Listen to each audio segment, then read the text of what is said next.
Hey guys, it's Missy Wolf, and I'm here again with Ryan DeSiato. Hello, hello. Oh my gosh, so I got to know, what do you have coming up? Because I know that you are a busy guy, and I've been promoting you and seeing a lot of stuff on your Facebook, but I want to know what you have coming up. Well, I appreciate you promoting me. I will say this. I have a lot of things that are in the works right now, but immediately on the horizon, I'm producing an artist in the studio, and so I'm in the process of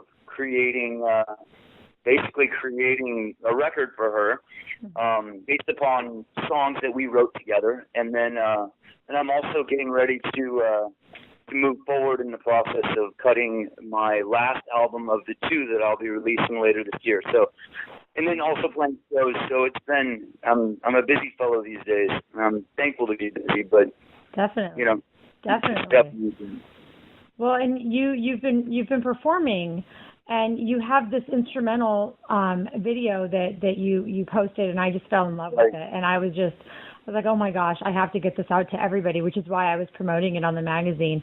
You make it seem so easy and effortless, and it's just beautiful. But watching your hands while you're playing, I'm just like, it's unreal to me how natural it seems for you. Was it always easy for you to just? Definitely not. Definitely not. There was many years where my fingers couldn't articulate what my creative self was imagining. You know, I think that's part of any artist, process as they get to. It's all in stages. I don't know how far I will get with guitar playing, but where I'm at now, I'm at a place that I feel really comfortable articulating in the moment what my mind imagines, and it's usually so it's basically what it is. It's just breaking it down and then picking apart the pieces that sound the best and going, okay, well, we'll put this here, and we'll call it this, So it's great. I appreciate it. I really appreciate this, and so. Oh my gosh, no worries. I appreciate you letting us talk to you and everything all the time. And you're always so good to the magazine. Like, I love it.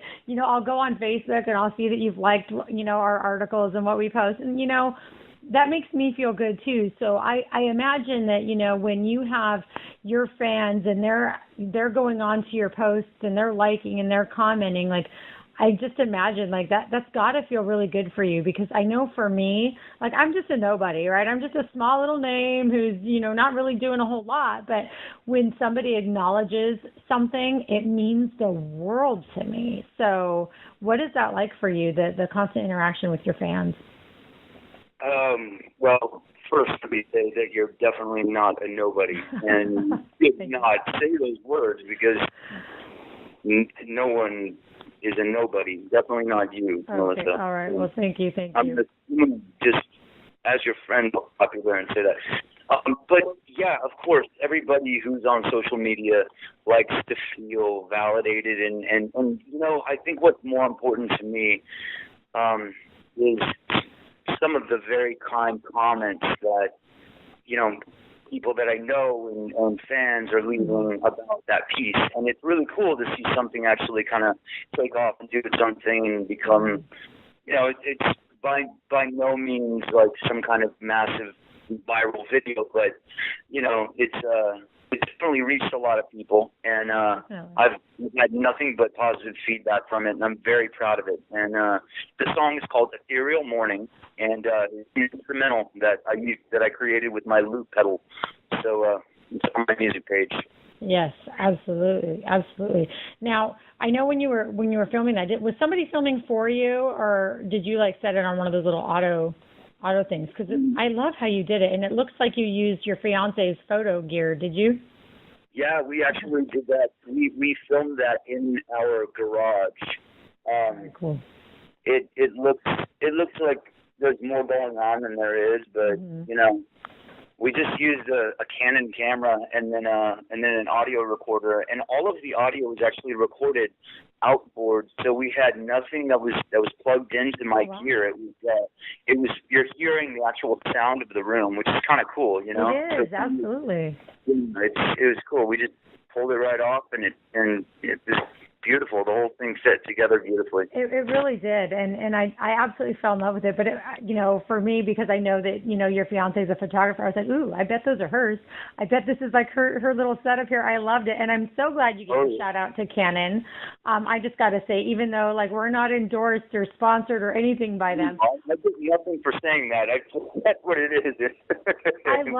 I love Canon. Oh my gosh, Canon is like my favorite ever, and I have this Canon PowerShot camera that I've had for years, and I call it my concert camera because it just takes the most beautiful pictures. And even when I do video, and I don't know if you've seen some of the things that we've done, but my Swan Brothers interview, and then the one that I just did with Phil Levitt from Seven Horse, they were done on my camera, on my Canon camera. And in a pinch, when you don't have your high tech video equipment, like those Canon's good. I love Canon. I love it. It's great. I'm sorry. Tell me if you agree with this. Would you say, obviously, the camera plays a ton of importance in that equation, but at the same time, lenses are a huge part. That's one thing that I've recently learned, Gina and I have recently learned, is that lenses, man, if you get a good lens, it'll take a really cheapo something or other and make it look beautiful. Right. But if you have decent gear, like, this camera that we have, there's a lot you can do with it, right. and we actually do quite a bit more. We're going to try to release one or two videos of me either just playing instrumental or singing and playing guitar once a month until I release these records. And we're still ironing everything out, but I'm gonna still pump the internet with content, but they like it or not. Oh, they're gonna love it. They're gonna absolutely love it. And I will say that, I mean, at first I was like, okay, instrumental, and it was so beautiful and so breathtaking that it was like, you forgot you were just, that you were expecting to hear a voice behind it. You didn't need it. That song was so beautiful, and I was like, wow, But when you add your voice to anything that you do, you have a really amazing voice, and I truly believe God has gifted you with an incredible voice for a reason. And I know that you realize that as well. But I just think your skills alone, just picking that guitar, just amazing. I don't even know. I'm still in awe because when I was watching your fingers, I was like, there is no way my fingers could ever move that brilliantly. Like, there's just no way. You never know. If you spend 10 years doing it, right. you never know. You might get to a place where you'd be surprised. But I'll say this, one of the things and one of the keys to where I've gotten with that, especially, to use the example of what you're talking about right now with that instrumental, is that two things. Actually, number one is that I wanted to make a piece that you could sing, where it's an instrument that it's melodic enough to where you can sing the melody and you can actually have it in your head and enjoy it in that way. Right. It's not just this complicated mess of notes. You know what I mean? Right. And to me, that's so important. That's important with singing. That's important with guitar playing, and especially with instrumentals, because you want to go away from it feeling like there was something that you could kind of take a blank space and apply yourself to. And that's what's great about the loop pedal for me, is that, when I've been in kind of creative doldrums, I can always go to that and kind of give myself over to, that space and just play a rhythm part, loop it, and then play melodies over it. And a lot of times it's where some of my newer materials come from, idea-wise. So right. It's a cool process. It's a cool process. No, that's awesome. So, and you're in Texas, right? So where can fans go to see you next? Because I know that, everybody who hasn't seen you, who lives, near enough to go see you, they need to go see you. So I want to promote everywhere you're going to be and where, all of that. So are there any upcoming shows that you have? Yeah. I have this week alone. I want to just add one thing to what you're saying there. As far as performances go, a lot of times it seems like I'm not playing a lot, but most of the time those instances are me playing corporate gigs and kind of like my day job, where I'll go and use the loop modeler to play like what I call wallpaper music, and there's nothing. It's actually a beautiful time for me to create, but they're not public gigs. They're me getting, gigs with, different corporate meetings and things like that, and they're still fun. They're just they're not as enjoyable as when I get to interact with the fans on a stage. And so back to your question, as far as upcoming gigs, let's see. Thursday I'm playing a beautiful stage off of 51st Street in Austin, Texas, called Cafe Mueller, and from 6 to 8 there. And that's a great spot, and that's free. All of these shows I'm about to mention are free as well. Oh, very cool. And then, that's Friday. And then, did I say Thursday or Friday? I'm getting confused because it's. I'll just say this: it's Thursday at Cafe Mueller, and then Friday at the Whole Foods downtown. I should have just got my calendar in front of me, but the Whole Foods downtown off Lamar. And I'm playing again 6 to 8 then. And then Saturday I'm playing at a place called the Natural Gardener, which is awesome because I'm literally playing in a bungalow surrounded by flowers. And that's awesome. It's one of my favorite, most enjoyable gigs to play, and I love performing there. And I'm playing that one on Saturday from 11 to 2. So if you actually are interested, any listeners, and you would like to come see me, just the place to go is just RyanDeSiato.com, and all of my shows will be up there. So that's easier than listening to me try my best to remember my schedule. It's all good. It's all good. And, we'll make sure. I mean, you already have an artist page on the magazine website, basically, anyways. So thank you for that. I appreciate it. And I can speak for our artists. We certainly appreciate what you guys do, and thanks a lot for that. Oh my gosh, not a problem at all. We're so interested in the talent that is either, I don't want to say underlooked at all, but I don't want to say overlooked, right? Sometimes it is, and I think that's a fair thing to say. And but it's really what your goals are. I think some people, excuse me for interrupting you, but I'll say this. I think that there are times where anybody who's playing music at one point or another, whether they admit it or not, has a secret fantasy of being some famous, well-received person, and there's nothing wrong with that. Right. And I think everybody grows. You either grow through that, you grow to that, or you grow out of that. And for me, I find myself someplace in this wonderful kind of balance of saying, wherever my fans bring me, they bring me. If I gain lots and lots of fans and they want to see me in a larger venue, then I'll end up in that place. And if not, that's okay. I'm just thankful that I get to do what I do, and with great people like yourself, and just feel really blessed and thankful for all of that. So.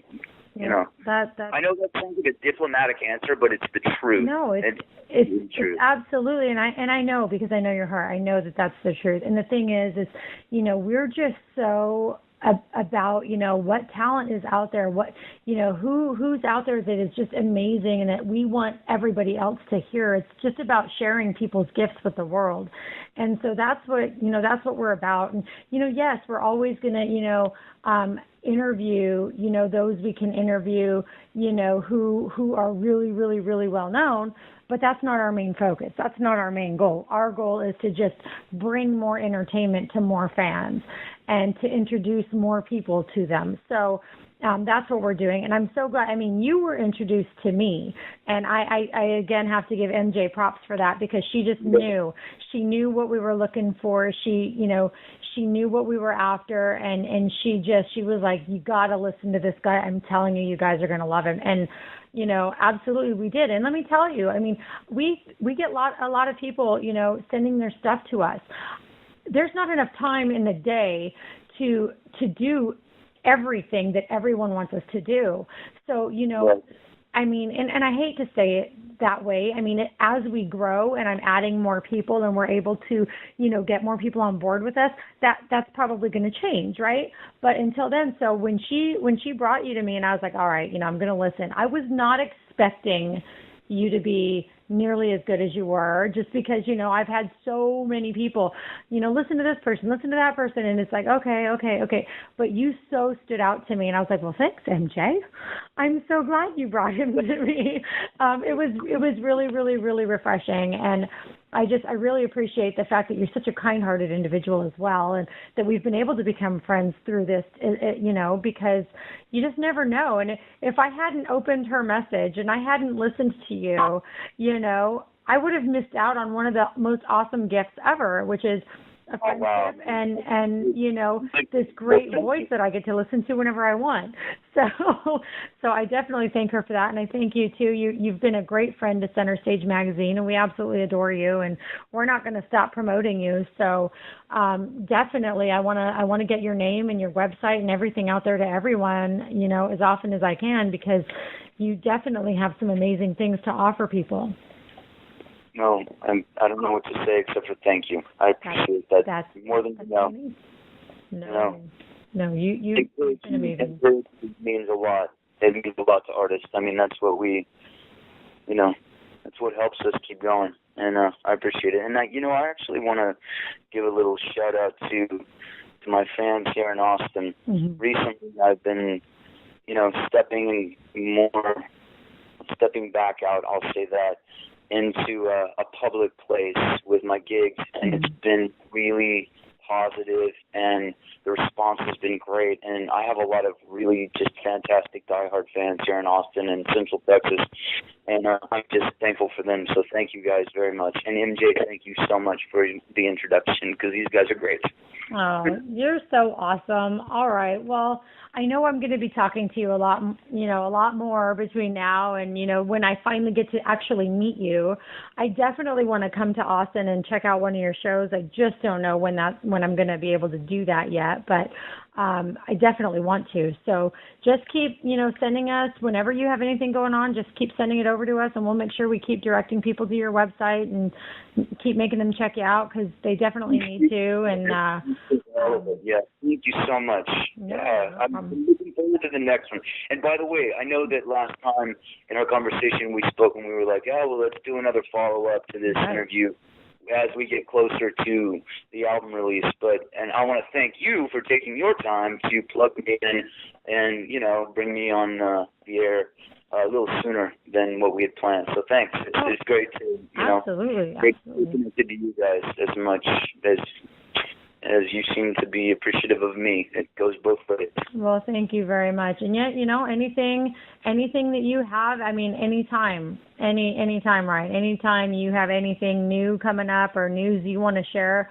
let us know, and we'll make sure we get it out there. And, I'm all about, constant, conversations. I love talking to people, so it's all good. And I think the fans like it too, because then they're getting more updates, and they get to hear you, and they get to connect with you a little bit, better and on a different level, and it's fun, and they get to learn more about what you got going on, and things that are happening in your life. So, who doesn't love that? I mean, we all do.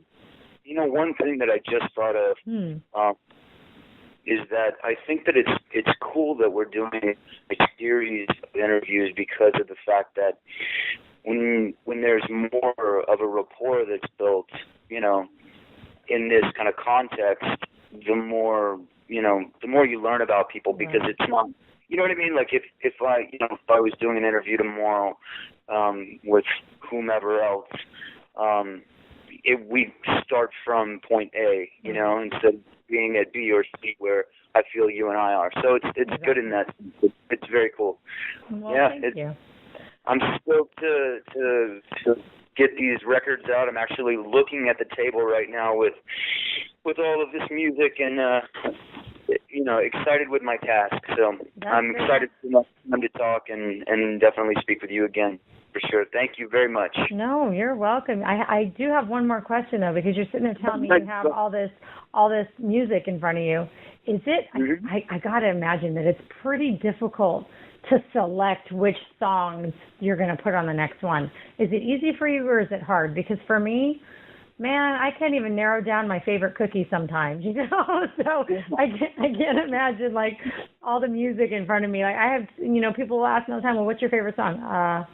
All of them. Like I just love it. No, I don't really have favorites myself. Like if you were to ask me like just any old time, like what's your favorite color? You know, it changes from day to day. Exactly. But when it comes, I can't actually definitively say this about the song selection process. When it comes to this, for me, I kind of start with a group of the songs that go well together. It's almost like picking colors for something or other. You know, sometimes a song is it's so obvious that you want to do it, it'll have a brother or a sister that's like, oh yeah, well, you can't go without me. And then you plug them into that equation, and then it starts to create its own kind of makeup, if that makes sense. It's like, you know, one song absolutely will draw in another, and it kind of is an easy decision sometimes. It's when you get to the end of for me, it's when I get to the end of the decision-making process and I start to head into pre-production, and then I've got to like decide on that 12th song or 11th song, whatever that is. Those are hard decisions, but the rest of them, usually the album kind of decides for itself. It's weird, you know, because certain songs just make sense together. Right. You know? Okay. Does that make sense? Yeah, definitely. I'm being redundant, but no, it's kind of like when there's a theme, right? If your CDs or your album's headed in a certain direction. Yeah, it's this kind of theme. It's just certain songs you're like, I love this song, and I can't wait to put it on a record. And then, you know, there's one that's like, you know, it makes sense. It just makes sense that certain one's on there. And by the way, the instrumental Ethereal Morning will be on the record as a recording. So that's going to be one.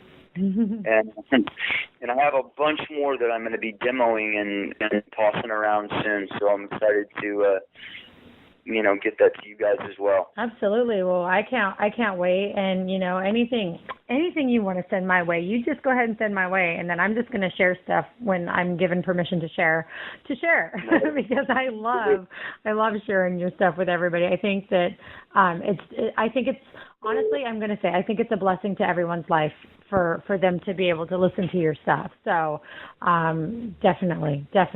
But thank you so much again for taking the time to speak with me today. And I know you're a busy guy, and you know I'm busy too, man. Oh, CMA Fest is going to be a crazy week for me. But yeah, by the way, how's that been? You know, I leave tomorrow morning, 4:00 in the morning, to catch my flight out to Nashville. And as soon as I land, man, I hit to my first show. And it's just, I'm going to be nonstop. So, well, I'll check back in with you afterwards. Oh, so for sure. You can fill me in on what was good and what moved. I'll probably be texting you like, oh my gosh, you're not going to believe what happened, or you know. I will tell you this, and I will tell you, because I haven't said it to all the fans at Center Stage yet either.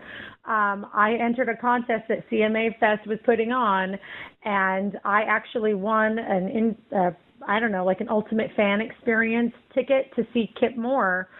But I have an interview with Ty Herndon, and the times are going to be conflicting. And I love Kip Moore, and I'm dying for that interview. But I have been dying for that Ty Herndon interview since I was in high school. So I'm definitely thinking I might be having to surprise a lucky fan with that ticket. We'll see.